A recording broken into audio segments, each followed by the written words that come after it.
You've been stood here, that gives you the right to... If we find drugs in this premises, yes, and you are in this premises, when we find drugs, then yes, that would give me the suspicion that you may well be in possession of drugs. Even though I've told you why I'm here for a completely legitimate reason. Tell us a lot of things. You may say you're here as you can see, I've got my GoPro on the tripod, ready to interview someone about CBD products, as you can see here. My phone's there charging, so I can obviously film on that if this dies. I'm not doing anything illegal by being here. Just going to put that there. You're not doing anything illegal by just being here, no. I appreciate that. And I've told you my legitimate reason for being here, so you've got no reason to suspect me or have any suspicion that I'm doing anything else other than what I've just told you. You haven't given me your name. I don't have to give you my name. So how am I able to confirm if you are here for legitimate purposes? Well, at the moment he's indicated there's some drugs in this bag. How would me give him my name then... Fella, listen to me, okay? I'm listening to you, yeah? Okay, we are here to arrest this gentleman, yeah? He's been arrested for a drugs offence. Yeah, just come out of the way for us, please. This officer's reasoning is completely backward. He admits Nathan isn't doing anything illegal, yet still tries to manufacture suspicion, claiming that if they find drugs on the premises, that gives him reason to suspect Nathan, too. That's not how reasonable suspicion works. It has to be based on personal conduct, not guilt by association. Nathan was there for a clear and lawful reason, interviewing the store owner about CBD products. And the officer even acknowledged that, but instead of leaving it there, the officer doubles down, saying, "How would I know you're here for a legitimate reason?" That statement alone shows how little grasp he has on the law. It's not for Nathan to prove his innocence. It's for the officer to establish lawful grounds. Once he admitted Nathan wasn't doing anything illegal, any suspicion vanished. Being here is not enough suspicion. Well, based on our intelligence that this gentleman here is supplying controlled drugs, not just being in possession of them, but he's a supplier of controlled drugs, and you are here with him, would then to me suggest there may be suspicion that you have been supplied drugs by him. Well, that is it. If you search me, I don't consent to it, and I'll be taking legal action too. So we're in the middle of an investigation at the moment, right? Yeah. Which we've got every right to do. Got a magistrate's warrant. We're on premise. All signed. Don't worry, you can have copies of that, as you well know. You can have all signed. Where is it? Like, can we see it before you proceed? All signed. Can we see? All signed. Yeah. The power to search is here. It's all sorted, and we're quite happy to share that. Yeah, can we see it now? Like, right. So can we see that signature now? Like, we've got that. Not yet. Not yet. But it's up at a different premises. So surely, before you're doing all this, you should have to show that, because what if it's not signed? No, the warrant. There might be some confusion. The warrant isn't for this premises. The warrant is home address. Confidential to you, really. So that's what the warrant is for. Obviously, this shop was open, which is why we've come in this morning, and the rest of the gentlemen. So we don't need a warrant to be here now, because after being arrested, we have a power to search under Section 32. This whole exchange shows just how messy and confused the officer's approach really is. The second officer tries to justify barging into a private business by waving around the word warrant. But when Nathan calmly asks to see it, he admits it's not even for the shop. It's for the owner's home address. That alone makes it irrelevant to what's happening here. Then the plainclothes officer jumps in, claiming they don't need a warrant because the shop was open and they can search under Section 32. Technically, Section 32 of PACE does allow police to search the place where someone is arrested for evidence linked to that offense, but only within tight limits. It doesn't extend to every person nearby or anyone simply present like Nathan. Can I go around to his premises too? While you're searching? You won't be able to go in there because that's totally different. Yeah. At the moment, because you're like secure, right, we don't know whether you'll take anything into that warrant or whatever, so no, you won't be allowed access there. Whoever is to you, friend, colleague, just a business acquaintance, no, whatever. Just my friends. Okay. As far He's been arrested for a drugs-related offence in terms of supplying drugs. Okay, so surely from that you can understand why I might suspect you may have been here. You may, I'm not saying you are, but you may have been here in order to be supplied drugs. Yeah, I can understand that. If I satisfy myself that that's not the case, then you won't be searched. All I said to you was, if you need to be searched, I've told you the powers in which we do them. But if you don't, then you won't be. But like I'm saying, you don't have reasonable grounds. The only reasonable grounds you've got is suspicion. So those reasonable grounds aren't yours to form, mate. They're mine. Okay. Oh yeah, but then it's also you that'll be in the shit, so to speak. Well, maybe, but that doesn't concern you then, does it? If I'm in the shit. His logic is shocking. He assumes that because the shop owner has been arrested for supplying drugs, anyone in the shop must automatically be part of the same activity. That's not suspicion based on facts. That's lazy policing built on assumption and proximity. Simply being present in the location where an offense may have occurred does not create reasonable grounds to suspect you of involvement. And when Nathan challenges him, the officer's smug reply, "Those reasonable grounds aren't yours. They're mine," perfectly captures the mindset of an officer who thinks power equals correctness. But reasonable suspicion isn't a matter of personal feeling. It's a legal threshold designed to protect citizens from arbitrary searches. This helps you ground some more, just to give you some more information. There are some what look like medicinal cannabis, but there's also what in this bag and possession, what might not be. Just if that creates any more grounds for yourself. Okay. I'd be quite happy. I'll have a stick in the bag and then. So, I'd be quite happy that. So, on your opinion of something not being lawful, that would be enough for the offence that's been investigated at the moment, okay, and for what someone's been arrested for, and for what's been located on this premise at the moment. So, what's giving you the reasonable grounds to think that it's illegal, and what you found? Because I don't need to go into what I found.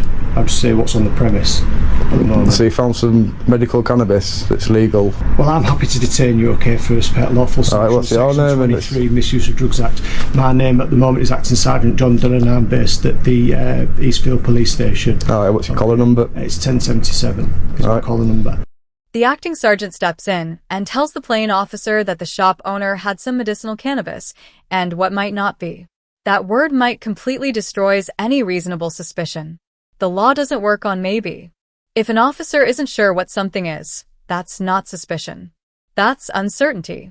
And uncertainty cannot justify a search under any circumstance. But here's the shocking part. The plainclothes officer doesn't react, knowing it's not solid ground. Yet, the acting sergeant takes that weak statement and runs with it, deciding to detain Nathan under Section 23. That's pure nonsense. Nathan wasn't seen with drugs. He wasn't acting suspiciously. And the supposed evidence didn't even confirm anything illegal. I like to define my ethnicity. I define myself as white and British. Can I get your ethnicity, please? Whatever you can see. What do I look like? No, it's what we like to ask people. You can refuse if you like. I don't answer any questions, to be fair, but what do I look like to you? Okay, you do have the right to have a copy of the stop search certificate if you wish to do so. That's later, but I can explain. I can also explain if you wish to complain and how you can go about doing that. No, obviously, everything that we're doing is it's being on record. It's on body worn, and I can see your recording there as well. I'm quite happy for you to hold that body worn camera. Nothing sharp, no. Nothing. My headphones. Thank you. Just turn around for me, please. That was search inside pocket, mate. Oh yeah, thanks for pointing that out for me. I don't want my face on social media, buddy. You don't have that sort of right, I'm afraid. Right, just point it that way. I can point it wherever I want. I don't want my face all over your videos, but yeah, here I am. But that's not going public, is it? No, but I've got permission of the shop owner to be here filming, which trumps whatever you say, so... This is where Nathan absolutely schools the officer. When the officer tells him to point the camera away, Nathan calmly reminds him that he doesn't have to. He's filming with full permission from the shop owner. That single point destroys the officer's argument. The shop is private property open to the public, and Nathan has the owner's consent to record there. That permission outranks any officer's personal demand to stop filming. The officer clearly doesn't understand the law. This isn't about preference. It's about rights. Once Nathan has permission, the police have no authority to dictate what he can or can't film inside the premises. Right, I'm going to ask you to leave if that's all right. You can't stay because we're going through a search now. So this is actually a crime scene at the moment, of which we're going to be looking through. I can't leave you in the crime scene, so I'll be asking you to leave. I can't literally stand here now. No. Because that's what the owner wanted. He wanted me to stand here and just to make sure that I won't interfere. Obviously, if you're going to have to leave the premises now. I can't even stand by the door and. You can be outside. Yeah, public place. That'll be a public place. So I think in fairness, I take it as your friend, isn't he? Yeah. Earlier. So I think in fairness to him, he's the one in the cell, isn't he now? Right, he's under arrest. You were here when he was under arrest. Normally I wouldn't tell you that because he'd have no right to know it. Well, it's pretty obvious, isn't it? Because you were present at the time, then you know it, don't you? But from here on in, it's an investigation now, right? And we can't be frustrated in doing that. And I just don't mean having someone filming I mean, the fact that if we find something, then it's a matter for him to account for it, because you're not under arrest, so you're free to leave. So I'd ask you to leave now, please, as we get... Is that a request, though, or is that an order? What did I say? The claim that the shop was now a crime scene doesn't automatically give them the right to clear everyone out. Especially someone like Nathan, who was there lawfully with the owner's permission and not obstructing the investigation. Unless police formally seal a premises under PACE or issue a lawful order under Section 19, they have no power to force a lawful visitor to leave. Nathan's question, is that a request or an order, hits the nail on the head. If it's just a request, he can refuse. If it's an order, they need a clear statutory power to back it up. And they didn't have one. The officer's vague claim about frustrating the investigation isn't grounds in law. It's an excuse. Nathan was perfectly entitled to remain where he was, and the officers knew it. That's why they resorted to pressure instead of procedure. I ask you to leave, please, because we're in the middle of investigation. And I can say no to that, can I? Not really. No. Not really, or... Yeah, because, no, you can't. What happens if I do say no? You'll be obstructing. You're obstructing him. So I do have to, it's Well, I'm it's not asking just you a nice request, now. is it? That's how you want to... I'm asking you nice and politely. If you're asking me though, then it's like I've got a choice to say yes or no, innit? Your mate's under arrest, right? I'm asking you to leave the premises, And open please. it up. Okay? And like I'm saying, do I lawfully have to do that? Or is that just a request? I'm asking you to leave the Because premises. the way that you're wording to it... leave the premises at this point. Was it honest person? No, we'll just... The way that you're wording it though, it's like I've got a choice in I'm it. asking you to leave the premises at this point, please. Alright, yeah, Okay. no worries, I'll grab my stuff. Thank you. What's your name? You don't need to know my name, pal. So, no, this phone, Yeah. I know you've unlocked it. Do you want me to show you your fingerprint as well? Just to got double, it. just Whose to... fingerprint would put us... Just Who to... has access to that? Me. Or, No or one both else. of you? No, this is my phone. Is it? Yeah, why would we both have access to a phone? I don't know. I don't Well, know. what sort of I'm not being funny, I don't know you. You don't know, you just asked a question and you don't even know why you asked it, do you? When Nathan moves to get his phone, one of them picks it up like it's evidence despite having no grounds or warrant to seize it. Then comes the most ridiculous exchange yet. When Nathan tells them it's his phone, the officer actually asks, or both of you? As if the shop owner somehow shares access to Nathan's personal mobile. Nathan's reaction says it all. This is my phone. Why would we both have access?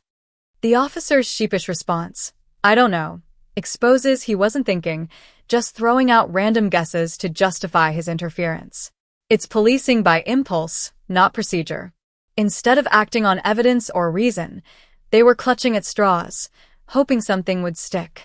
You've been very offensive, aren't you? You just searched me for no reason, No, and then you're whinging about being filmed and stuff, do you know what I mean? Saying that I'm being argumentative. The officer will explain the reasonable grounds for the search. Is that good enough for you? Yeah. Okay, good stuff. What other stuff have you got yours? Just this? There's that, there's me bag down here. Right. Sorry, I've searched this one. You can search all you want, pal. Just get me stuff. Yeah, that's yours. I'm not isn't gonna... it? No, like, have that's I caused you yours. any problems or anything so far? No, you've Yeah, been So, okay. is that I don't what- think so it's I'm not- caused you. You've asked questions. We've been I'm nice not and gonna polite. cause you any problems, so...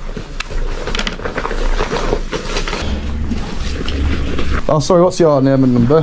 PC Liversidge, 1062. Right, thank you, mate. You'll be famous. Thank you. This whole episode was a car crash of poor judgment and unchecked authority. Nathan walked into a legitimate business to film an interview, yet somehow ended up surrounded by officers trying to spin a simple visit into a criminal scene. Every moment screamed confusion. Officers unsure of their powers, guessing their way through laws they clearly didn't understand. It wasn't policing, it was panic, dressed up as procedure. The plainclothes officer's attitude summed it up perfectly. Instead of evidence, he leaned on assumption. Instead of law, he relied on his own feelings. When he said, "Those reasonable grounds ain't yours. They're mine," he accidentally admitted what's wrong with so much policing today. It's no longer about facts or fairness. It's about who can shout the loudest. That's not authority. That's arrogance. Then there's the unprofessionalism. Snatching Nathan's phone, asking ridiculous questions, and fumbling to justify actions that had no legal footing. They were completely out of their depth, hoping that confusion would make up for incompetence. But Nathan didn't fold. He challenged them at every step, exposing how fragile their authority really was when faced with someone who knew the law better than they did. By the end, Nathan didn't just walk away. He walked away with proof. Proof that knowledge will always beat bluffing, and that calm defiance exposes corruption faster than outrage ever could. What this audit shows isn't just one bad encounter. It's a system that collapses when questioned. Nathan didn't just win an argument. He reminded us all why filming the police isn't a nuisance, it's a necessity. And that's it for today's video. If you enjoyed this episode, don't forget to like, comment, and subscribe. It really helps me continue with my independent coverage. Thanks for watching. I'll see you in the next.